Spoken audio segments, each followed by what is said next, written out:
January 1924, the New York Automobile Show at Grand Central Palace. A crowd gathered around a sleek automobile, unlike anything visitors had seen before. The car featured a high-compression six-cylinder engine, producing 68 horsepower, remarkable for a mid-priced vehicle. It had four-wheel hydraulic brakes when most cars still used mechanical brakes on rear wheels only. The engine used a revolutionary aluminum alloy that reduced weight while increasing strength. The press called it the most advanced automobile in America. The nameplate read, Chrysler. The man standing beside it, Walter Chrysler, had worked at Buick for a decade, risen to president of General Motors manufacturing operations, and absorbed every secret of automobile production from the inside of the industry's largest corporation. He had learned how Ford achieved mass production efficiency, how GM organized its divisions, and how both companies controlled costs, managed suppliers, and dominated distribution. Then he left, taking that knowledge to create a competitor that would challenge both giants. Within 6 years, Chrysler Corporation became America's third largest automaker. Within 15 years, it surpassed Ford. This wasn't theft in the legal sense. Walter Chrysler never stole documents or broke contracts. But he took something more valuable: the accumulated knowledge of how to build an automobile empire. This is how one man used insider knowledge to create a rival dynasty. The story of Walter Chrysler and the creation of Chrysler Corporation represents one of the most dramatic cases of competitive knowledge transfer in American business history. Chrysler didn't invent the automobile or pioneer mass production techniques. Instead, he mastered the organizational, engineering, and manufacturing knowledge developed inside the industry's dominant firms, and then deployed that knowledge to create a formidable competitor that fundamentally altered the industry's competitive landscape. The American automobile industry in the early 20th century was characterized by rapid consolidation and intense competition. Hundreds of automobile manufacturers had emerged in the 1910s, but by the 1920s, the industry was dominated by two giants, Ford Motor Company and General Motors. Ford had revolutionized manufacturing through the moving assembly line and had captured the mass market with the Model T. General Motors, under William Durant and later Alfred Sloan, had created the multi-brand, multi-price strategy that offered a car for every person purpose. Walter Percy Chrysler was born in 1875 in Wamego, Kansas, to a family of modest means. His father worked as a locomotive engineer for the Union Pacific Railroad, earning a solid working-class income that provided security, but not affluence. Walter grew up in the railroad culture that dominated many small Kansas towns, where the machine shop and roundhouse were centers of technical activity and where skilled mechanics enjoyed respect and decent wages. Chrysler's early career in railroads provided the foundation for everything that followed. He began as an apprentice machinist at age 17, learning to operate lathes, drill presses, and other machine tools. He progressed through increasingly responsible positions, becoming a master mechanic by his mid-20s. His railroad work taught him mechanical engineering through practical experience, exposed him to large-scale industrial organization, and demonstrated how systematic management of complex operations could improve efficiency and reduce costs. The transition from railroads to automobiles occurred in 1908 when Chrysler, then 33 years old and working as superintendent of motive power for the Chicago Great Western Railroad, attended the Chicago Automobile Show. He saw a white locomobile touring car and became obsessed with understanding how automobiles worked. Despite earning a comfortable salary of $4,000 annually, he borrowed $4,300 to purchase the car, not to drive it, but to disassemble it and study its construction. This purchase revealed essential aspects of Chrysler's character and approach. He was willing to take financial risks to gain knowledge. He learned through hands-on study rather than theoretical education, and he approached mechanical problems systematically, breaking complex systems into components that could be understood individually and then reassembled into functioning wholes. These characteristics would define his approach to building an automobile empire. The opportunity to enter the automobile industry came through James Storrow, a banker who had invested in Buick Motor Company and was trying to reorganize its chaotic operations. Storrow needed a manufacturing expert who could bring discipline to Buick's production processes and Chrysler's railroad experience made him an attractive candidate. In 1911, Chrysler joined Buick as works manager at a salary of $6,000 annually, a significant increase from his railroad position, but still modest compared to what he would later command. His rise at Buick was rapid and based on demonstrated ability to solve manufacturing problems. Buick was producing approximately 30 cars daily when Chrysler arrived. Within 2 years, under his management, daily production exceeded 200 cars. This wasn't achieved through revolutionary new techniques, but through systematic application of industrial engineering principles, standardizing parts, organizing workflow efficiently, training workers systematically, and maintaining rigorous quality control. The promotion to president of Buick in 1916 gave Chrysler authority over one of General Motors' most important divisions. Buick was GM's profit engine, generating the cash that financed Durant's acquisitions and GM's expansion. Chrysler's success at Buick made him valuable to GM leadership and exposed him to the corporation's broader strategies, financial structures, and organizational methods. The relationship with William Durant, GM's founder and president, was complex and ultimately destructive. Durant was a brilliant salesman and empire builder, but a poor manager who made impulsive decisions and who resisted the kind of systematic organization that Chrysler valued. The two men clashed repeatedly over manufacturing investments, expansion plans, and management structure. Durant's chaotic leadership style frustrated Chrysler's desire for orderly, efficient operations. The tensions came to a head in 1920 when Durant's stock market speculation threatened GM with bankruptcy. The DuPont family and banking interests that had invested heavily in GM forced Durant out and installed Pierre DuPont as president. Chrysler was promoted to executive vice president in charge of all GM operations and manufacturing, making him effectively the corporation's chief operating officer. His salary reached $600,000 annually, an enormous sum in 1920, making him one of the highest-paid executives in America. But this success contained the seeds of departure. Chrysler clashed with the DuPont management over strategy and autonomy. He wanted greater authority to reorganize GM's manufacturing, while the DuPonts and their advisors wanted to maintain financial control and careful oversight. After less than 2 years as GM's operations chief, Chrysler resigned in April 1920, leaving behind his enormous salary and apparent security to pursue independent opportunities. The resignation at age 45 with substantial savings but no clear next venture might have seemed risky, but Chrysler had acquired invaluable knowledge during his decade at Buick and GM. He understood automobile manufacturing at every level, from machine shop to final assembly. He knew how to organize supplier relationships to ensure parts availability and quality. He had mastered the financial aspects of automobile production, including cost accounting and working capital management, and he had observed both Ford's mass production efficiency and GM's multi-brand strategy, understanding the strengths and weaknesses of each approach. Railroad apprentice. Walter Chrysler's education in the machine shop and roundhouse of the Union Pacific Railroad from 1892 to 1908 provided the technical foundation and work ethic that would define his approach to automobile manufacturing. Understanding this railroad apprenticeship reveals how practical mechanical training created capabilities that formal engineering education might not have provided.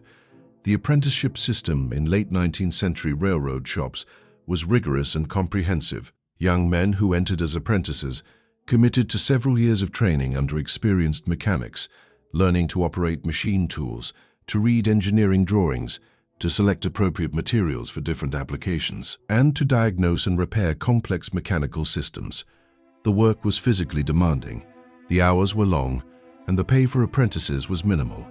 Chrysler began his apprenticeship at age 17 in the Ellis, Kansas shops of the Union Pacific. The railroad shops were complete manufacturing facilities capable of building new locomotives and rail cars, and of repairing and rebuilding equipment worn by thousands of miles of operation. The apprentices learned on real equipment with real consequences.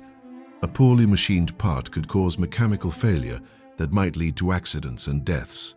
The progression through increasingly skilled work taught Chrysler patience and precision. He learned to operate lathes to tolerances of thousandths of an inch, to shape metal using files and scrapers until surfaces were perfectly flat, and to assemble complex mechanisms where parts had to fit precisely. The work required both physical strength and mental concentration.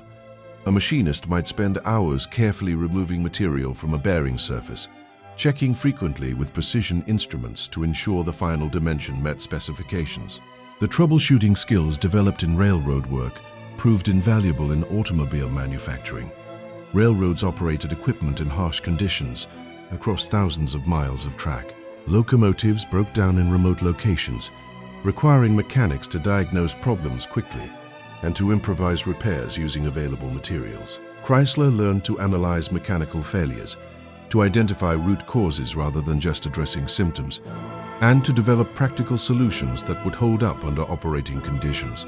The exposure to industrial-scale organization shaped Chrysler's understanding of how complex operations could be managed systematically. Railroad shops served entire divisions, maintaining hundreds of locomotives and thousands of cars. The work had to be scheduled to minimize equipment downtime. Parts had to be inventoried to ensure availability, and workers had to be assigned efficiently to handle varying workload. The shop superintendents who managed these operations developed systems for planning work, tracking progress, and controlling costs. Chrysler's advancement from apprentice to journeyman mechanic to foreman to superintendent reflected both technical skill and management ability. By his late 20s, he was responsible for entire shops with dozens of workers and millions of dollars of equipment. The management experience taught him how to motivate workers, how to maintain discipline while earning respect, and how to balance production pressure with quality requirements. The compensation in railroad work was modest, but provided security that was uncommon for working-class families in the late 19th century. Skilled mechanics could earn $3 to $5 daily, when common laborers earned $1 to $2. The progression through increasingly responsible positions brought steady income growth. By 1908, as superintendent of motive power for the Chicago Great Western Railroad, Chrysler earned $350 monthly, approximately $4,000 annually, placing him in the upper tier of railroad management, though well below executive levels.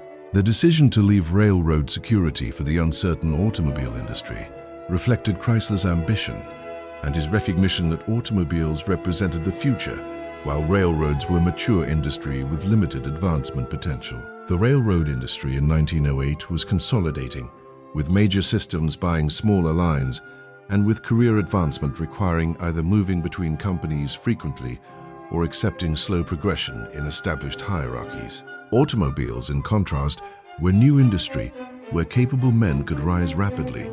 The financial risk of the career change was substantial. Chrysler had a wife and 2 daughters dependent on his income.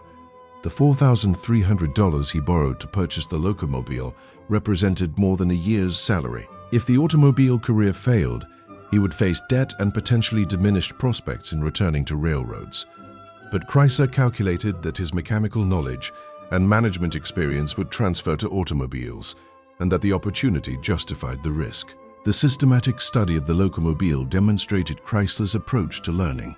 Rather than simply driving and enjoying the car, he spent months disassembling it completely, studying how each component was manufactured and how the systems integrated. He learned about gasoline engines, about electrical systems, about steering and suspension geometry, and about the materials and manufacturing processes used in automobile construction.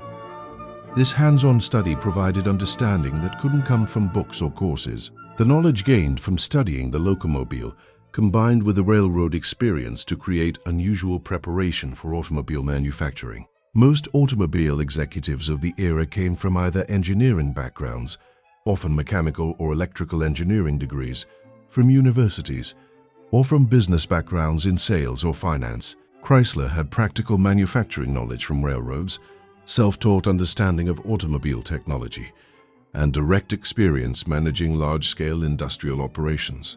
This combination proved powerful. Buick Revolution. Walter Chrysler's transformation of Buick Motor Company from 1911 to 1916 demonstrated his ability to apply systematic manufacturing principles to achieve dramatic productivity improvements. Understanding how he accomplished this reveals both his management methods and his learning about automobile production that would later inform Chrysler Corporation. Buick, when Chrysler arrived, was typical of many early automobile manufacturers, a collection of skilled workers and mechanics assembling cars in what was essentially craft production. Each car was built individually, with parts fitted and adjusted by hand to make them work together. Production rates were limited by the speed at which skilled workers could assemble and adjust components. Quality varied based on individual workers' skill and attention, and costs were high because the labor-intensive process required expensive skilled workers. The production rate of approximately 30 cars daily in 1911 meant Buick was producing roughly 9,000 cars annually. Significant volume for the period, but far below what Chrysler believed was possible. He recognized that Buick had the market demand, the engineering talent, and the capital to expand dramatically, but that production bottlenecks prevented growth. His mandate from James Storrow was to eliminate those bottlenecks and to scale production to meet market demand. The first step was analyzing the production process to identify constraints.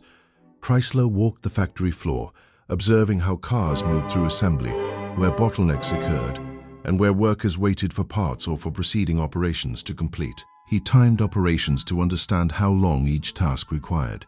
He examined parts to identify quality problems that required rework during assembly. This systematic observation provided the data necessary for rational reorganization. The parts, standardization, and interchangeability improvements addressed a fundamental problem in early automobile manufacturing. Parts were often made by suppliers to loose tolerances, requiring fitting and adjustment during assembly. A connecting rod might be machined slightly over size, requiring filing to fit properly to the crankshaft. Chrysler insisted that suppliers meet tighter tolerances so parts would fit without adjustment. This required working with suppliers to improve their manufacturing processes and quality control, but it dramatically reduced assembly time. The workflow reorganization created more logical sequences, where cars moved through the factory in consistent patterns, and where workers and tools were positioned to minimize wasted motion. Chrysler studied the emerging assembly line methods that Henry Ford was pioneering at Highland Park, but recognized that Buick's production volume didn't justify the massive investment in Ford-style moving assembly lines. Instead, he created progressive assembly stations where cars moved from one work area to the next, on dollies or simple conveyors, with each station performing specific operations. The worker training and specialization meant that instead of skilled craftsmen building complete automobiles, workers performed specific operations repeatedly, becoming expert in those operations. A worker might spend all day installing engines, becoming highly proficient at that specific task. This specialization increased productivity, but it also reduced the skill level required, allowing Buick to employ less expensive semi-skilled workers supervised by smaller numbers of highly skilled craftsmen. The quality control systems Chrysler implemented included inspection points throughout production, where parts and assemblies were checked before proceeding. Defective parts were rejected before being installed in cars, reducing the rework required later. Final inspection before delivery became more systematic, with checklists ensuring that all systems were tested. These quality controls initially slowed production as defects were discovered and addressed, but they ultimately increased productivity by reducing time spent fixing problems in finished cars. The results were dramatic. By 1913, Buick was producing over 200 cars daily, nearly 7 times the rate when Chrysler arrived. By 1916, daily production exceeded 500 cars.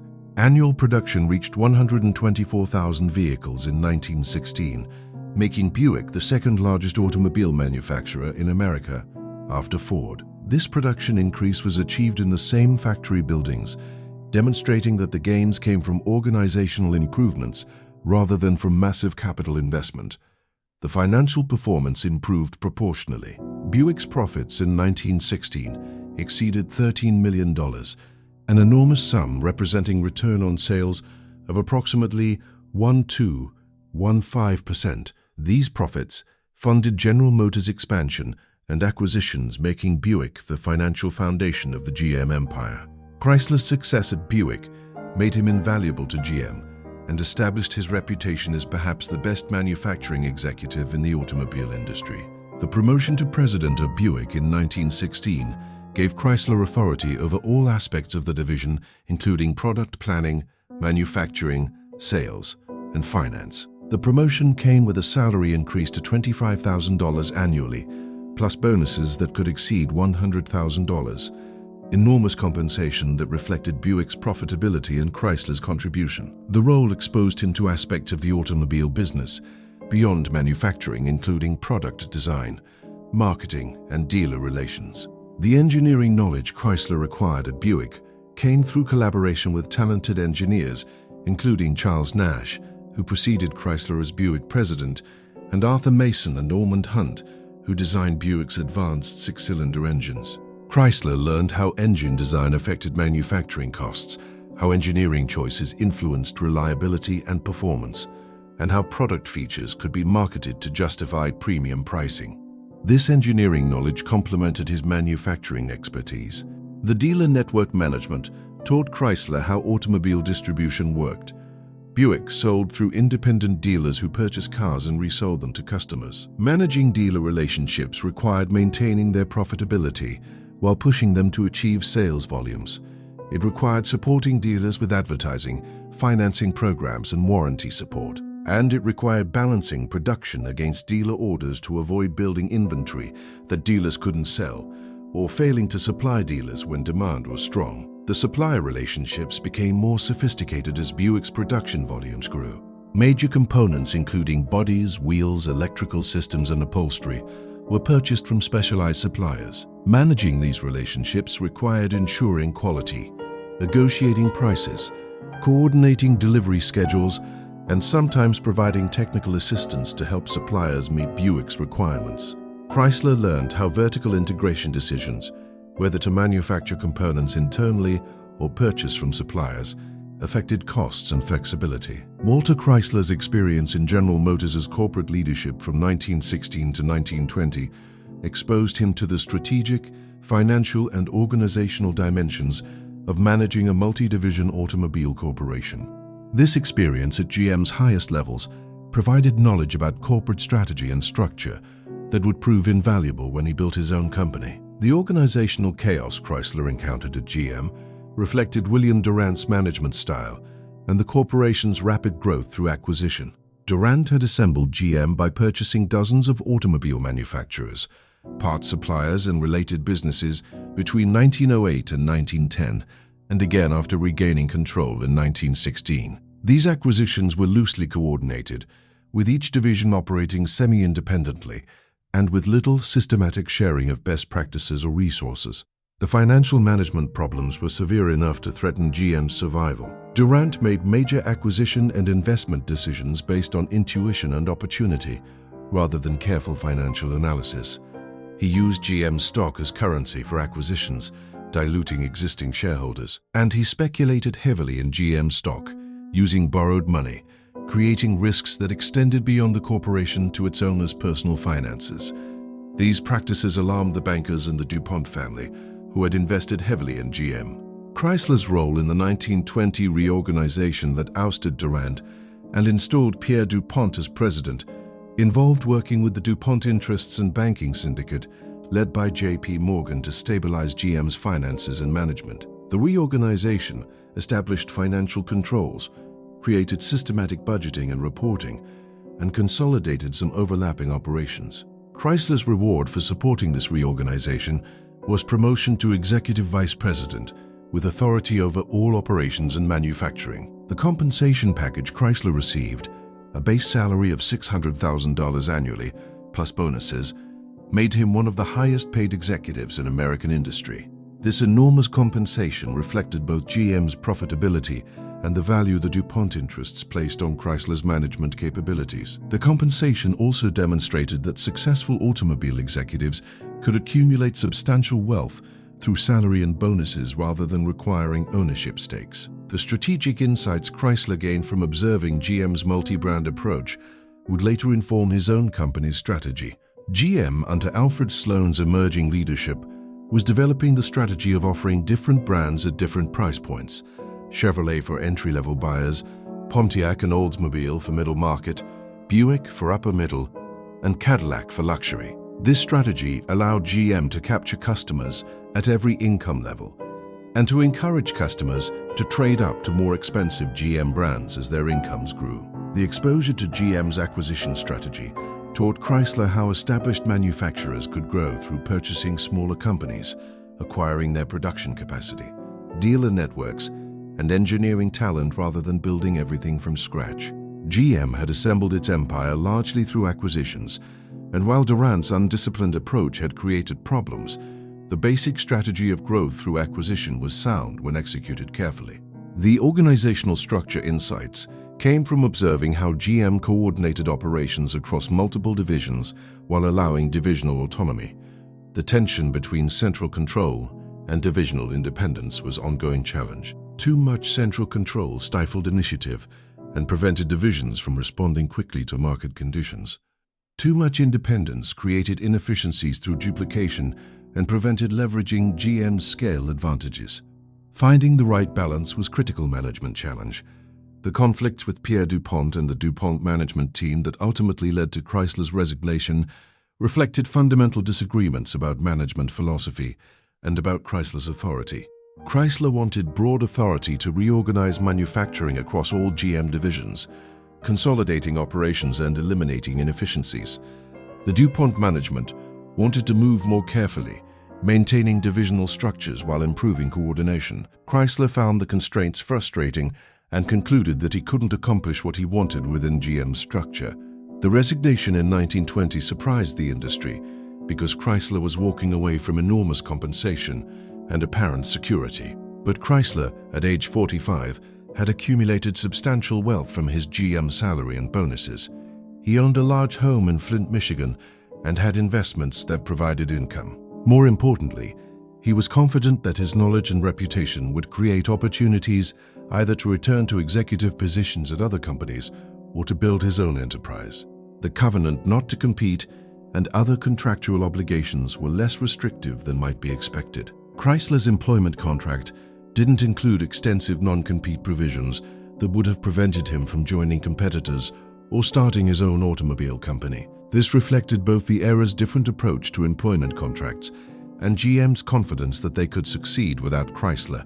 The absence of restrictive covenants would prove crucial to allowing Chrysler to build a competing enterprise. The knowledge Chrysler took from GM was comprehensive and current. He understood GM's cost structures, having reviewed financial data for all divisions. He knew GM's supplier base and the pricing and terms of major supply contracts. He had observed GM's product development processes and knew what models were in development. He understood GM's dealer network structure and compensation, and he knew GM's strategic plans for expanding market share and entering new price segments. This knowledge wasn't confidential in the legal sense. Chrysler hadn't signed away his right to use general knowledge gained through employment, but it was proprietary information that gave him enormous advantages if he chose to compete against GM. He knew where GM was strong and where it was vulnerable. He knew which market segments GM served well and which it neglected.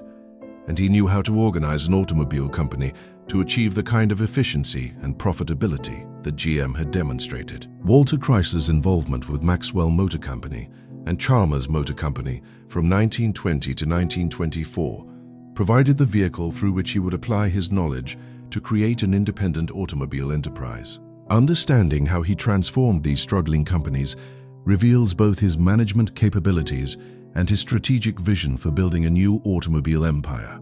The opportunity came through banking relationships Chrysler had developed during his GM years. Maxwell Motor Company had been a significant manufacturer in the 1910s, producing mid-priced cars that competed with Buick, Oakland, and other established brands. But Maxwell had overextended financially, had suffered from management problems, and by 1920 was facing bankruptcy. The banks that had lent Maxwell money needed someone who could reorganize the company and salvage their investments. Chrysler initially resisted involvement with Maxwell, preferring to pursue opportunities at Willys Overland, another troubled manufacturer, but the banks offered Chrysler extraordinary compensation, $100,000 annually plus expenses, to serve as Maxwell's chairman while the company reorganized. The role didn't require full-time commitment, allowing Chrysler to maintain his independence while earning substantial income. He accepted the position in late 1920, beginning what would become a 4-year process of transformation. The problems Chrysler found at Maxwell were comprehensive. The product line was outdated, with engineering that hadn't kept pace with industry improvements. Manufacturing was inefficient, with costs that exceeded competitors even when quality was inferior.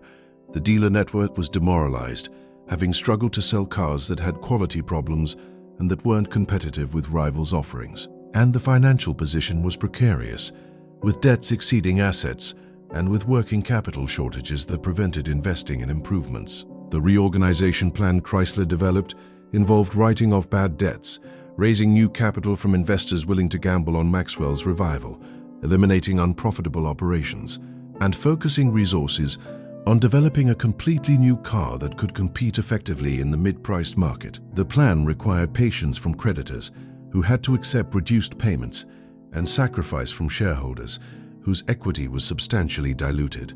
But it offered the only alternative to liquidation. The acquisition of Chalmers Motor Company in 1922 added complexity, but also provided additional manufacturing capacity and engineering talent. Chalmers was another failing manufacturer with a respected brand, but financial problems.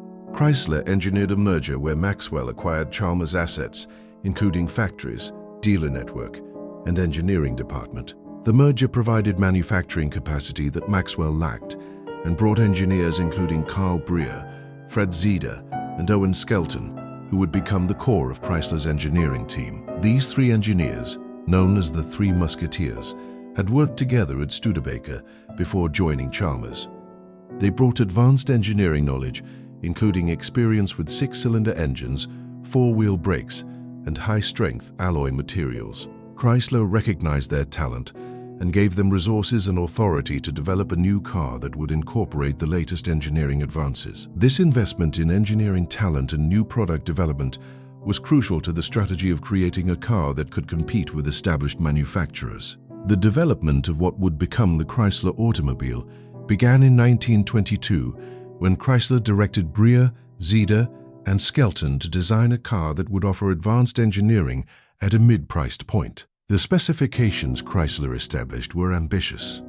A six-cylinder engine when most mid-priced cars used four cylinders, four-wheel hydraulic brakes when most cars used mechanical brakes only on rear wheels, 65 miles per hour top speed when most mid-priced cars struggled to reach 50, and attractive styling that would appeal to buyers seeking both performance and appearance. The engineering innovations incorporated into the design came partly from knowledge Chrysler had gained at Buick and GM and partly from the talents of the Three Musketeers.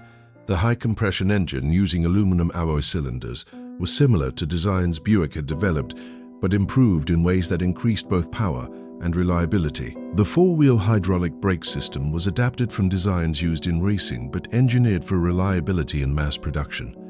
The chassis design incorporated advanced understanding of weight distribution and suspension geometry to deliver better handling than competitors.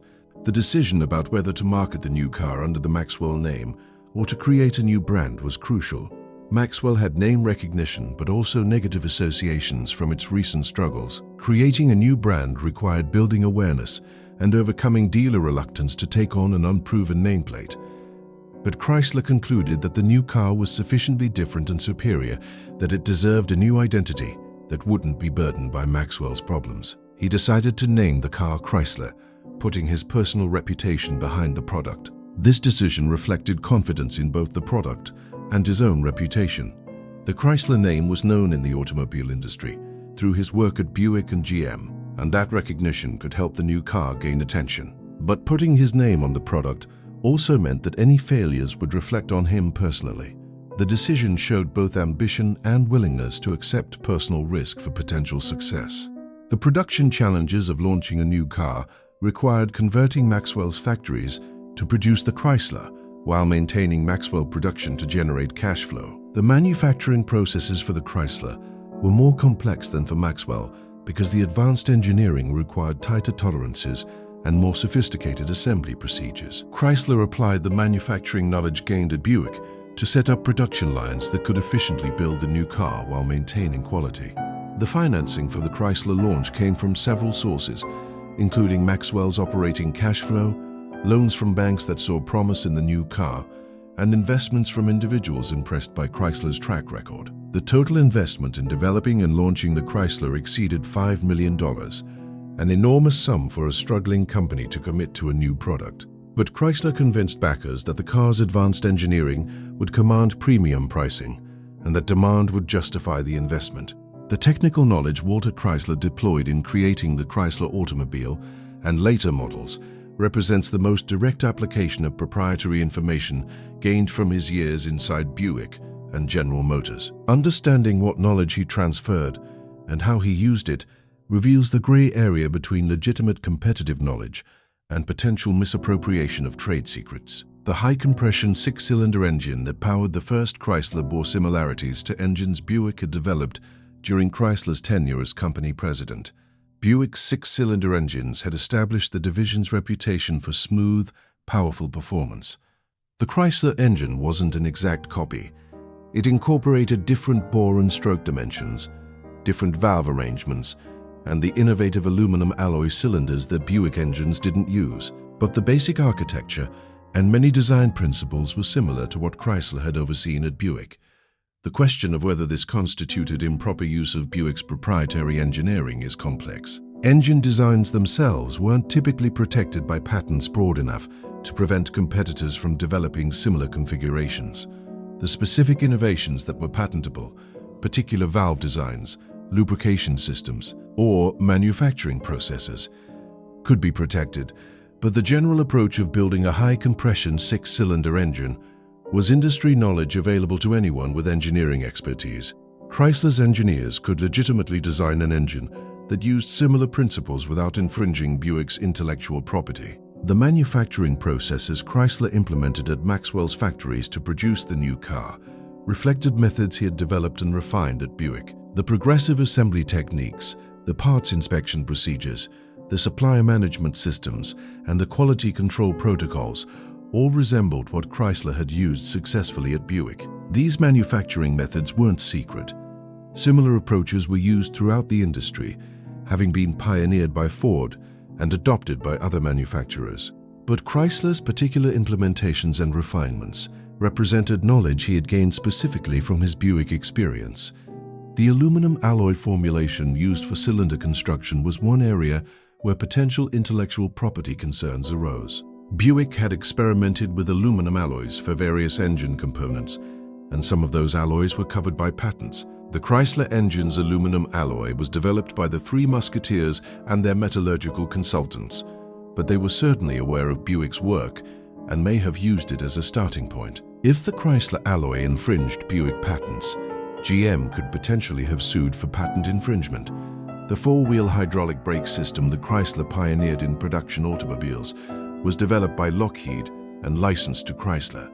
This component didn't involve direct knowledge transfer from GM because GM wasn't using hydraulic brakes on its cars in the early 1920s. But Chrysler's understanding of the importance of braking performance and his willingness to adopt advanced technology before competitors reflected knowledge gained from observing how superior engineering could differentiate products and justify premium pricing, lessons learned at Buick. The supplier base Chrysler developed for the Chrysler automobile included many companies that also supplied GM divisions. Chrysler contacted suppliers he had worked with at Buick, leveraged relationships he had developed, and in some cases negotiated supply contracts that paralleled what he knew GM was paying. This supplier knowledge, knowing which companies were reliable, what their capabilities were, and what pricing was reasonable, was valuable information that Chrysler had gained through his GM employment. The question of whether using this supplier knowledge was appropriate depends on perspective. From one view,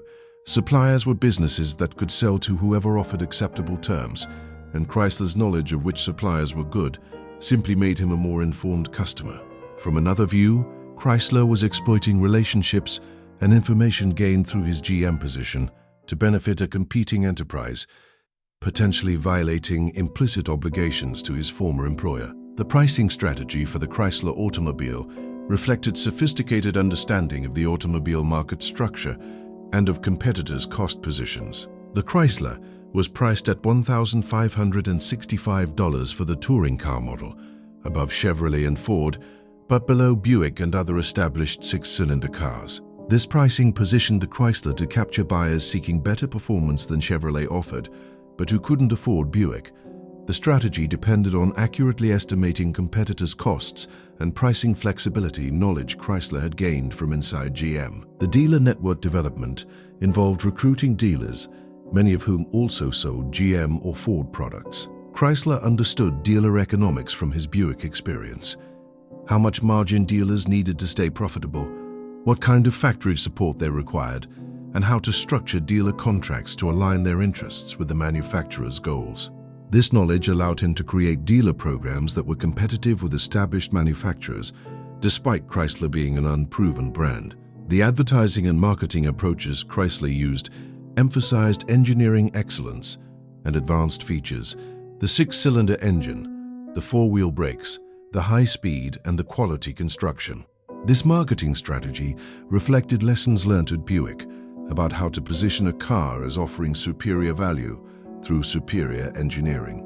The advertising copy and the emphasis on specific technical features were similar to approaches Buick had used successfully, adapted to differentiate the Chrysler from both lower-priced and higher-priced competitors. The financial management systems Chrysler implemented at his new company included cost accounting methods, inventory control procedures, and cash management practices he had learned and refined at Buick and GM. These weren't secret. They were standard business practices used throughout industry. But Chrysler's specific knowledge of how to adapt them to automobile manufacturing, what metrics to track, and how to use financial information to manage operations came from his experience inside the industry's best-managed companies. The legal risks Chrysler faced from potentially using GM's proprietary information were limited because of the nature of the knowledge he possessed. Most of what he knew was general industry knowledge that couldn't be protected as trade secrets. The specific technical information that might be protectable, detailed engineering drawings, supplier contracts, cost data, he didn't take with him physically. What he took was knowledge in his head about how automobile companies operated successfully, and that knowledge was legally his to use. The ethical questions about whether Chrysler should have used this knowledge are more complex than the legal questions. He had been trusted with access to GM's confidential information. He had been compensated extremely well for his work at GM, and he had left GM voluntarily to pursue other opportunities. Using knowledge gained at GM to compete against his former employer might be seen as disloyal or as violating implicit obligations of confidentiality. But from another perspective, professionals routinely use knowledge gained at previous employers in new positions, and preventing this would require non-compete agreements that Chrysler hadn't signed. The public introduction of the Chrysler automobile at the January 1924 New York Automobile Show represented the culmination of 3 years of development and the beginning of Walter Chrysler's assault on the established automobile market. Understanding how the launch was executed and received reveals both the car's genuine merits and Chrysler's skill at marketing and publicity. The decision to launch at the New York show rather than waiting for the more important Chicago or Detroit shows reflected Chrysler's understanding of publicity and timing. The New York show attracted enormous media attention because it occurred in the media capital and because it drew wealthy buyers who could afford new cars. A successful New York debut would generate publicity that would carry through to later shows and to dealer showrooms when the car became available for purchase. The display strategy positioned the Chrysler as an engineering achievement rather than just another new car. The exhibit included cutaway displays showing the engine's aluminum cylinders, the four-wheel brake system, and the chassis construction. Engineering diagrams and specifications were prominently displayed.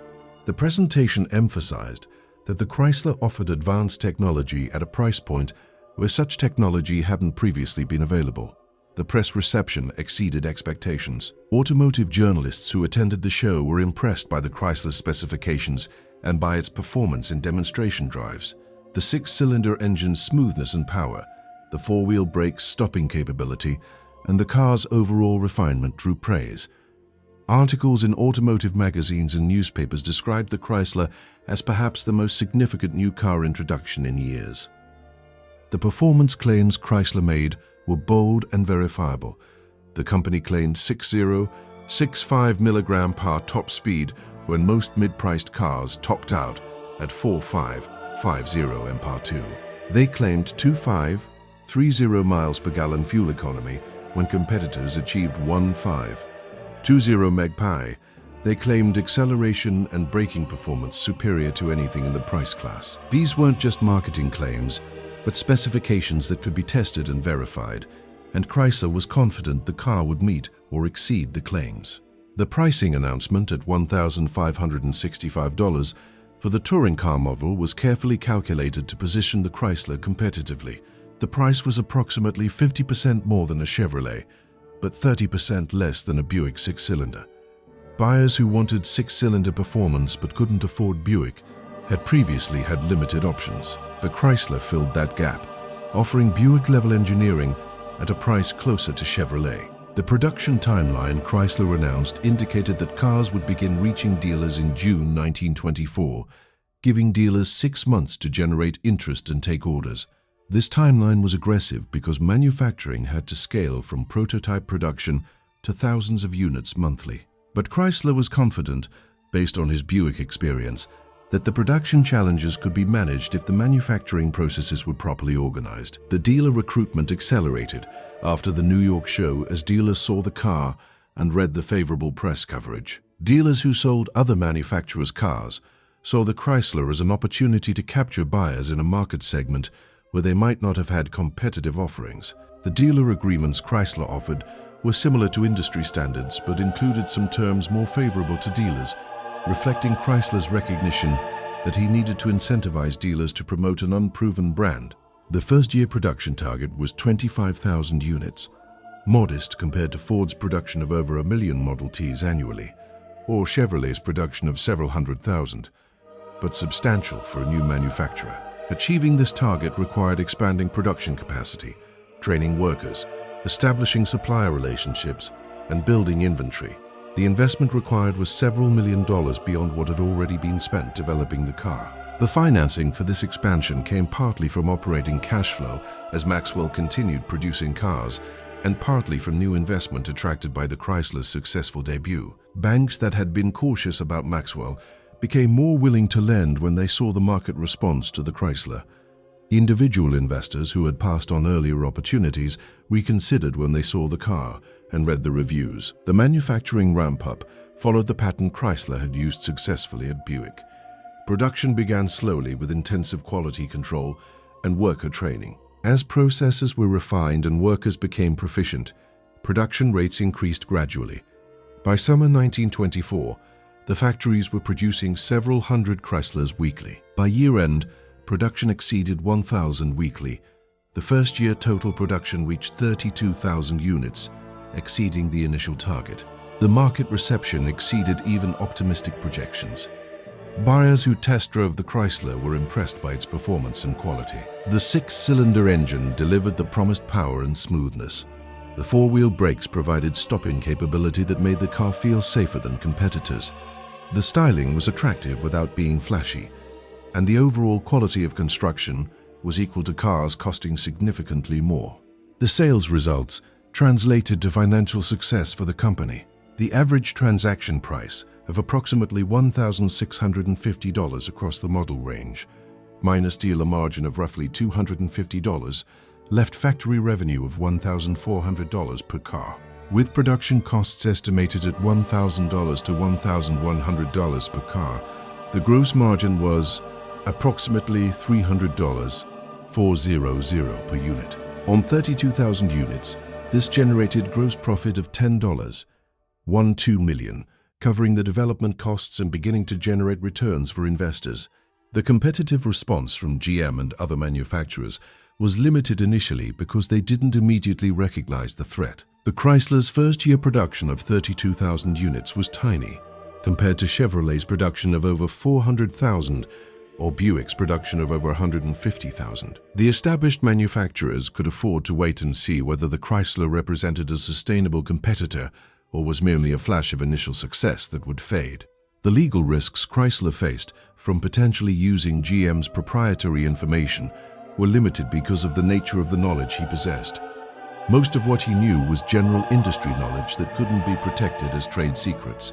The specific technical information that might be protectable, detailed engineering drawings, supplier contracts, cost data, he didn't take with him physically. What he took was knowledge in his head about how automobile companies operated successfully, and that knowledge was legally his to use.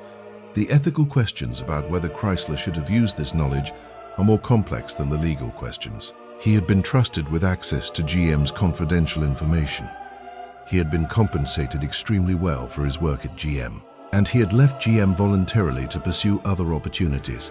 Using knowledge gained at GM to compete against his former employer might be seen as disloyal or as violating implicit obligations of confidentiality. But from another perspective, professionals routinely use knowledge gained at previous employers in new positions, and preventing this would require non-compete agreements that Chrysler hadn't signed. Walter Chrysler's decision to create the Plymouth brand in 1928 to compete directly with Ford and Chevrolet in the low-priced market demonstrated his strategic understanding of the automobile industry structure and his ambition to challenge both GM and Ford across the full market spectrum. Understanding how Plymouth was developed and launched reveals Chrysler's application of knowledge gained from observing both Ford's mass-market approach and GM's multi-brand strategy.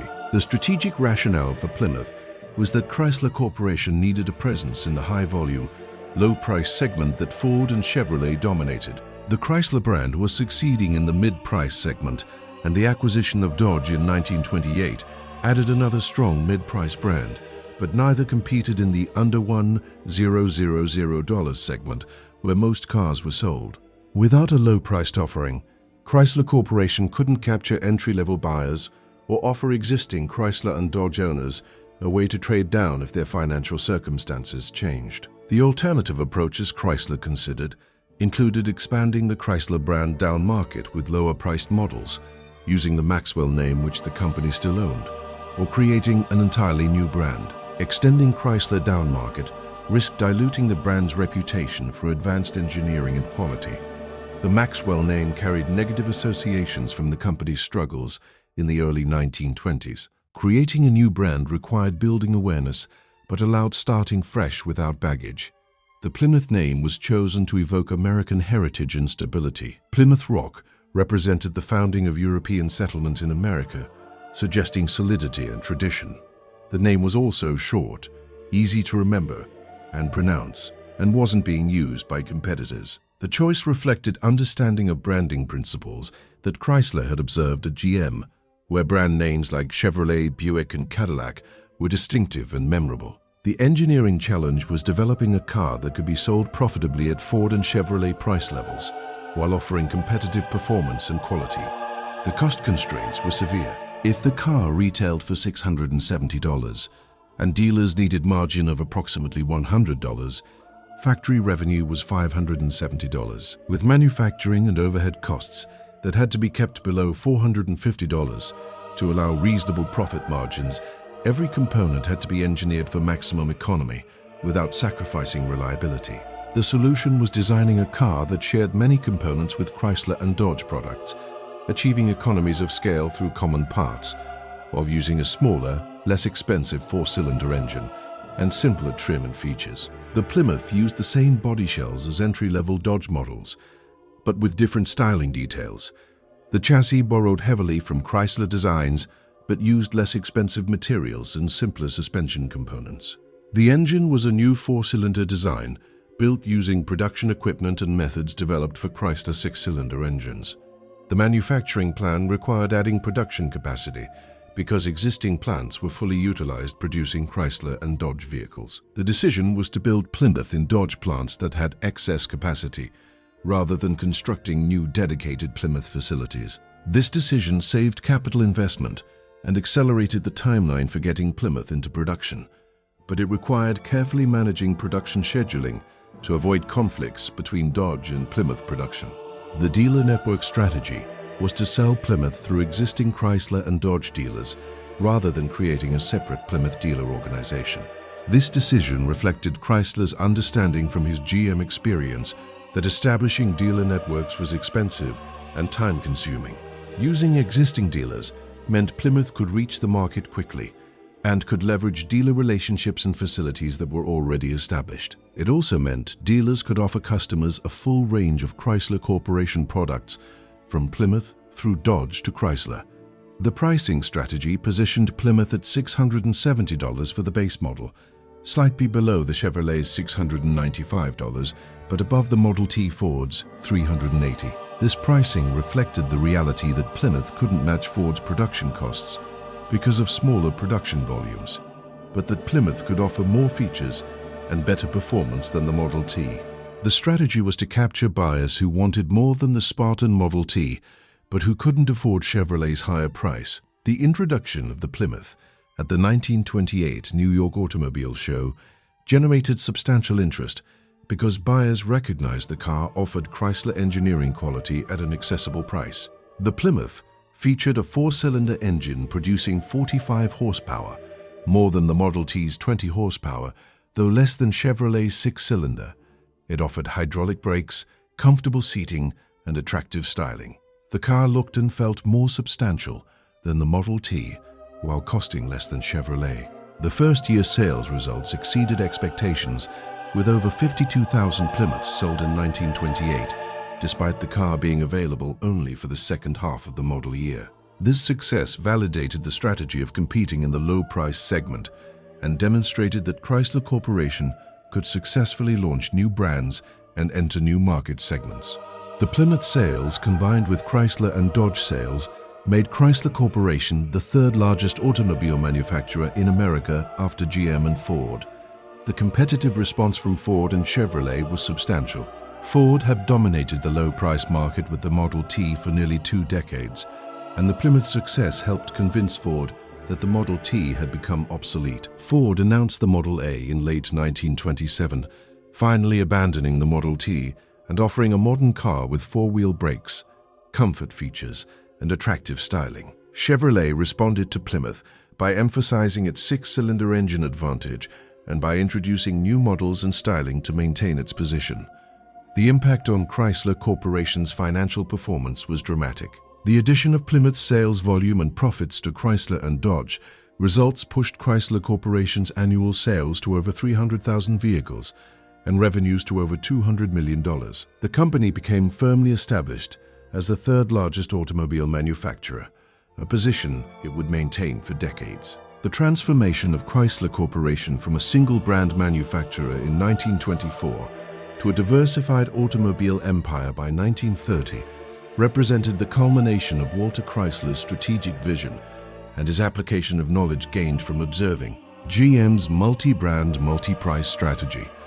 Understanding how this consolidation occurred reveals Chrysler's ability to execute complex acquisitions and organizational integration while maintaining competitive focus. The acquisition of Dodge Brothers in 1928 for $170 million represented one of the largest industrial acquisitions to that point and transformed Chrysler Corporation's scale and competitive position.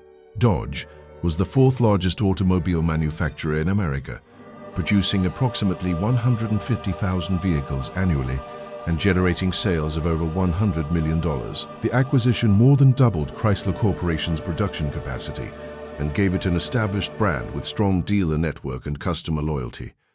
The strategic rationale for acquiring Dodge included gaining production capacity and dealer network to support growth, acquiring engineering talent and manufacturing expertise, eliminating a competitor in the mid-price segment where Chrysler and Dodge competed, and creating a multi-brand portfolio similar to GM's that offered multiple price points and brand identities. The acquisition moved Chrysler Corporation from being a single-brand challenger to being a diversified manufacturer, with brands spanning from Plymouth at $670 to Chrysler Imperial at $3,000 or more. The financing for the Dodge acquisition required assembling $170 million, an enormous sum in 1928. Chrysler Corporation didn't have this cash internally, so the acquisition was financed through a combination of bank loans, bond issuances, and stock offerings. The financial engineering required to structure this deal drew on knowledge Chrysler had gained from observing GM's acquisitions and from working with investment bankers who had financed automobile industry consolidation. The integration of Dodge into Chrysler Corporation operations was managed carefully to preserve Dodge's brand identity and dealer relationships while achieving operational efficiencies through shared components and manufacturing processes. Dodge continued operating semi-independently with its own engineering, manufacturing, and marketing organizations, but with increasing coordination with Chrysler operations on purchasing, parts sharing, and manufacturing methods. The Plymouth launch in 1928, the same year as the Dodge acquisition, demonstrated Chrysler's ability to execute multiple major strategic initiatives simultaneously. While integrating Dodge, Chrysler Corporation was also developing and launching an entirely new brand, targeting the industry's highest volume segment. This parallel execution required organizational depth and management capability that reflected Chrysler's years of experience managing complex operations at Buick and GM. The organizational structure that emerged by 1930 resembled GM's divisional organization, with each brand operating semi-independently, but with corporate-level coordination of finance, purchasing, engineering standards, and manufacturing efficiency. This structure was directly modeled on GM's approach, which Chrysler had observed from the inside, and which he recognized as superior to Ford's more centralized organization. The adoption of GM's organizational model showed Chrysler's willingness to copy successful competitors' practices. The production volume by 1930 exceeded 300,000 vehicles annually across the Plymouth, Dodge, Chrysler, and Imperial brands. This volume placed Chrysler Corporation firmly in third place behind GM's approximately 1.5 million vehicles and Ford's approximately 1.2 million vehicles, but well ahead of smaller manufacturers. The volume created economies of scale in purchasing, manufacturing, and distribution that allowed Chrysler Corporation to compete effectively on cost while investing in engineering and quality. The dealer network by 1930 included several thousand dealers selling Chrysler Corporation products, giving the company distribution reach comparable to Ford's and approaching GM's extensive network. Many dealers carried multiple Chrysler Corporation brands, allowing them to offer customers a range of choices while maintaining exclusive focus on Chrysler products. This dealer structure provided market coverage while reducing the total number of dealer relationships the corporation had to manage. The engineering organization Chrysler, built by recruiting talent including the Three Musketeers from Chalmers, engineers from other manufacturers, and graduates from leading engineering schools, created capabilities rivaling GM's and Ford's. The central engineering organization developed advanced technologies that were deployed across brands, while divisional engineers adapted designs for specific models. This combination of central innovation and divisional application balanced efficiency with market responsiveness. The financial performance by 1930 showed Chrysler Corporation generating revenues exceeding $300 million annually and profits of $20 million, even as the Great Depression began affecting automobile sales. This profitability reflected both operational efficiency gained from applying manufacturing knowledge Chrysler had developed at Buick and the pricing power that came from offering differentiated products with advanced engineering. The comparison to Ford Motor Company's troubles in the late 1920s highlighted the advantages of Chrysler Corporation's multi-brand strategy. Ford had clung to the Model T too long, finally introducing the Model A in 1927, but struggling with the transition. Ford's single-brand focus meant that product failures or market shifts could devastate the company. Chrysler Corporation's portfolio approach provided stability through diversification. If one brand struggled, others could compensate. The relationship between Walter Chrysler and his senior management team reflected lessons learned from his conflicts with William Durant at GM. Chrysler delegated substantial authority to division managers and to functional executives, avoiding the centralized control that had caused problems at both Durant's GM and Ford's organization. But Chrysler maintained ultimate authority over strategy and major decisions, ensuring coordination while empowering subordinates. The corporate culture that developed at Chrysler Corporation emphasized engineering excellence, manufacturing efficiency, and market responsiveness. These values reflected Walter Chrysler's personal priorities and his experiences at Buick and GM. The culture attracted talented engineers and managers who wanted to work in an organization that valued technical expertise and operational excellence. The culture also created identity distinct from GM's and Ford's, helping Chrysler Corporation establish its own character rather than being seen as merely an imitator. The legacy of knowledge transfer from GM and Buick to Chrysler Corporation was comprehensive. The organizational structure, the manufacturing methods, the engineering approaches, the supplier management, the dealer relationships, and the financial controls all showed influence of what Chrysler had learned inside the industry's largest corporation. Chrysler Corporation was built on a foundation of knowledge that Walter Chrysler had acquired through his years at Buick and GM, knowledge he then applied to create a formidable competitor. Walter Chrysler's creation of an automobile empire between 1920 and 1930 through systematic application of knowledge gained inside Buick and General Motors represents a remarkable case of competitive knowledge transfer that transformed the American automobile industry. From a standing start as a failing manufacturer, Chrysler Corporation became the third largest automobile company in America within 6 years and would eventually surpass Ford, demonstrating that insider knowledge combined with execution capability could challenge even the most dominant competitors. The knowledge Chrysler transferred wasn't trade secrets in the legal sense. He didn't steal documents or violate contractual obligations.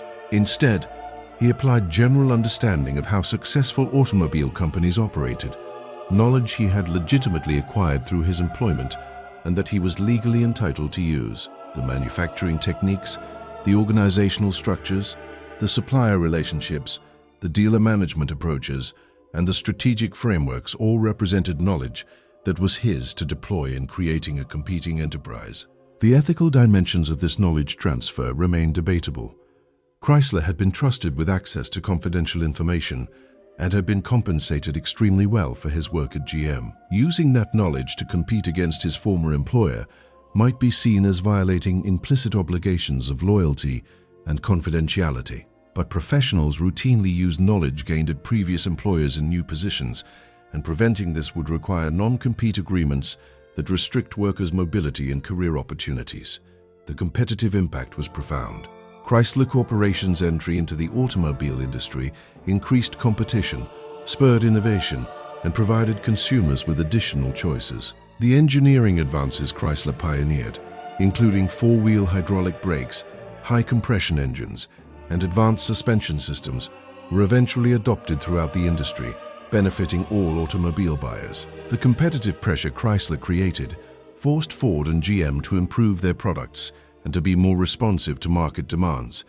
The organizational innovations Chrysler implemented, including the multi-brand strategy, the divisional organization structure, and the combination of central coordination with divisional autonomy, became standard approaches in the automobile industry and in large corporations generally. These organizational forms proved effective at managing complexity while maintaining responsiveness, validating the model Chrysler had observed at GM and adapted for his own company. The personal success Walter Chrysler achieved was extraordinary by any measure. He accumulated substantial wealth through his GM's salary and bonuses, and then multiplied that wealth by building Chrysler Corporation. He became one of America's most prominent business leaders, respected for both engineering knowledge and management capability. The Chrysler Building in New York, built in 1930 at his direction, stood as a monument to his success and ambition. The question of whether the automobile industry benefited from Chrysler's competitive entry or whether it represented harmful misappropriation of GM's proprietary knowledge depends on perspective. The increased competition drove innovation and arguably made the industry more efficient and responsive. But GM had invested in developing the knowledge and organizational approaches that Chrysler deployed, and they arguably deserved some protection from having their senior executives use that knowledge to create competitors. The legal framework that allowed Chrysler's knowledge transfer reflected the era's different approach to employment relationships and intellectual property. Non-compete agreements were less common and less enforceable than they would later become. Trade secret protection was limited, and the courts generally recognized that professionals could use general knowledge gained through employment, even if doing so benefited competitors. This legal environment enabled the kind of competitive knowledge transfer that Chrysler executed. The lasting legacy of Walter Chrysler's achievement includes not just Chrysler Corporation, which survived as an independent company until merging with Daimler-Benz in 1998, and which continues as part of Stellantis today, but also the demonstration that industry knowledge can be transferred, and deployed to create significant competitive challenges to even the most dominant firms. The Chrysler story shows that insider knowledge combined with execution capability can overcome the advantages of incumbency, scale, and established market position.